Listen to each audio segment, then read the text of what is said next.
E neste mês, o IBGE divulgou uma série de indicadores sociais do nosso país, sobre pobreza, renda, moradia e educação da população.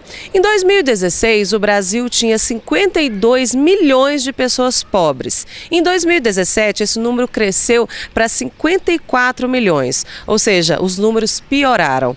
Nós procuramos o professor João Geraldo, que é economista, para falar um pouquinho desse assunto, sobre a nossa cidade de Jataí, que por sinal está melhor que em outras regiões. Nós podemos começar a fazer uma análise sobre a expectativa especificamente de Jataí no âmbito estadual. O que nós esperamos desse próximo governo de Ronaldo Caiado? Olha, Jataí, ela está no rol das 10 maiores cidades do estado de Goiás.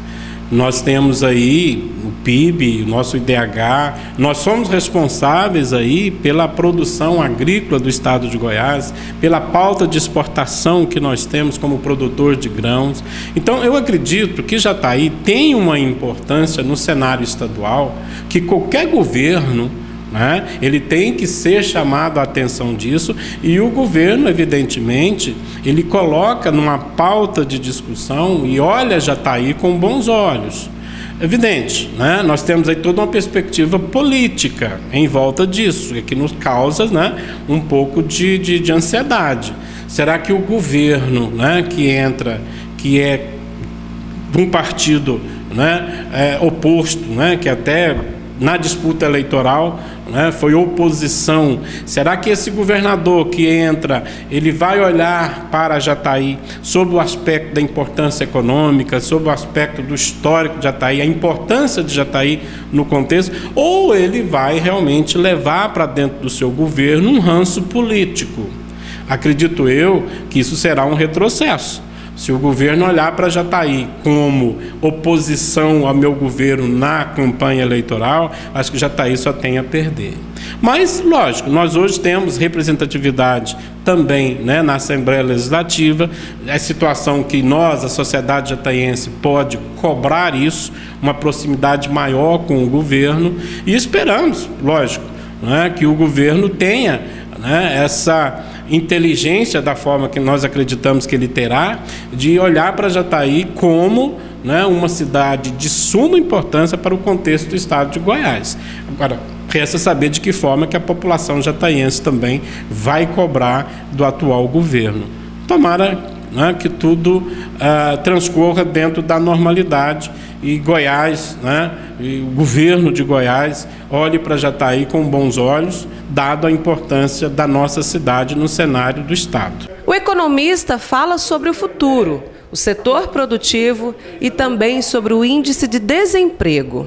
No âmbito federal, eu acredito que nós temos que fazer uma análise até mesmo histórica, não muito temporal, uma análise histórica curta, 3, 4 anos para cá, o que era o nosso país e o que nós temos hoje e o que nós esperamos para um futuro também muito breve.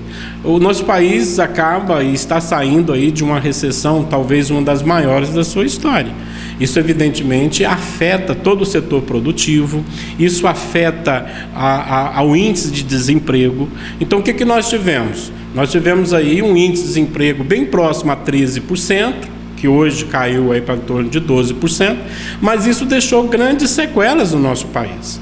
Nós tivemos aí, no último levantamento do IBGE, o enquadramento de mais de 2 milhões de brasileiros que entraram na área, nós colocamos na área de pobreza. Então, isso é sério, essa recessão, esse desemprego teve sua sequela de imediato.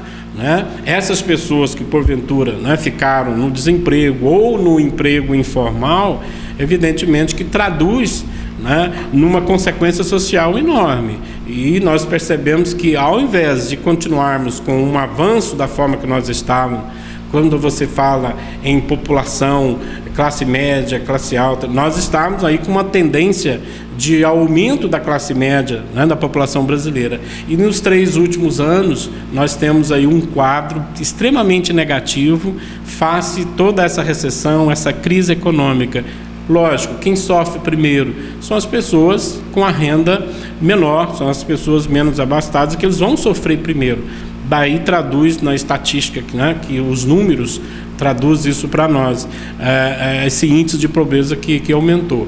Bom, não bastasse isso, né, o país ele também entrou numa crise moral, numa crise política, a nossa imagem lá fora ficou muito arranhada sob o aspecto econômico. Os investidores começaram, de forma comedida, olhar os investimentos no nosso país. Houve também um retrocesso nesse aspecto. Menos investimento significa menos produção, menos emprego, menos renda, menos impostos. Então, a crise ela se generalizou por completo no aspecto econômico. Tanto é que nós tivemos aí alguns anos de PIB negativo. Esse ano, nós talvez teremos um PIB positivo na ordem de 1,5% de PIB positivo. Já se sente isso, esse reflexo, uma segurança maior por parte dos empresários, não só brasileiros, como para os investidores internacionais também. Nós já temos aí uma certa noção do que pode acontecer no próximo ano, porque nós já tivemos uma definição política no nosso país. Já se sabe quem será o nosso presidente, o nosso representante maior.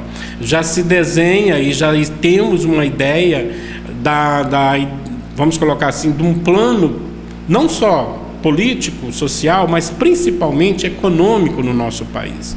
E isso dá segurança, isso retorna a segurança nos investidores, faz com que esse capital volte a entrar no nosso país, a produção interna, os empresários voltem a confiar no nosso país.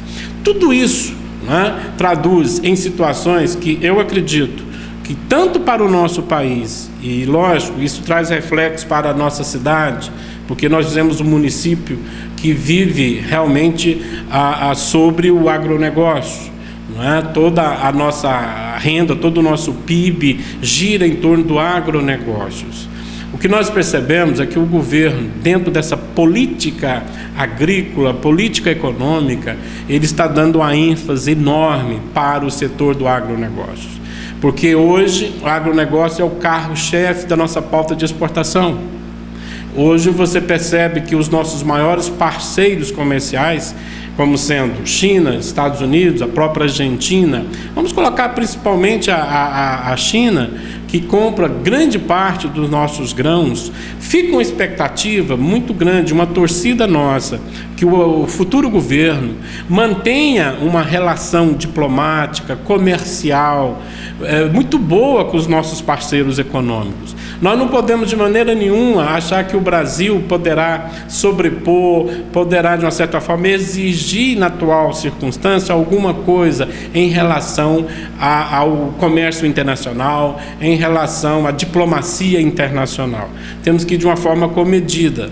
Por quê? Porque nós precisamos desses parceiros, né, comerciais. Hoje, a China praticamente tem uma pauta, né, de importação dos nossos produtos. Nós exportamos para a China hoje não só grãos, como também minérios, enfim, é um parceiro que nós devemos preservar e muito. Estados Unidos está em segundo lugar, Argentina em terceiro. Então o governo, ele deve, de uma forma muito comedida, olhar essas relações diplomáticas de forma que não afeta essas relações de comércio internacional, porque nós precisamos muito hoje dessas exportações. Então isso reflete, lógico que reflete na nossa sociedade, na nossa cidade. Como nós somos um município eminentemente voltado para o agronegócio, qualquer situação adversa hoje na pauta de exportação do Brasil em termos de agronegócio afetará sobremaneira a nossa cidade, o nosso município. Qualquer oscilação que nós tivermos numa política cambial do governo atual, isso afeta o nosso município, porque essas commodities, esses grãos, são todos hoje, não é? O seu preço é todo em dólar. Então, é muito melindroso, por um lado também, né, a gente chama todas as pessoas a fazer essas análises assim, mais profundas do que realmente vai significar, o que significa esse novo governo, não só para o nosso país, mas como para o nosso município. Eu vejo assim que o oba-oba das eleições já passaram, muitos estão olhando como salvador da pátria, eu não vejo assim. Temos que estar com os pés no chão, porque política, relações internacionais, questões econômicas, isso é muito sério no dia a dia.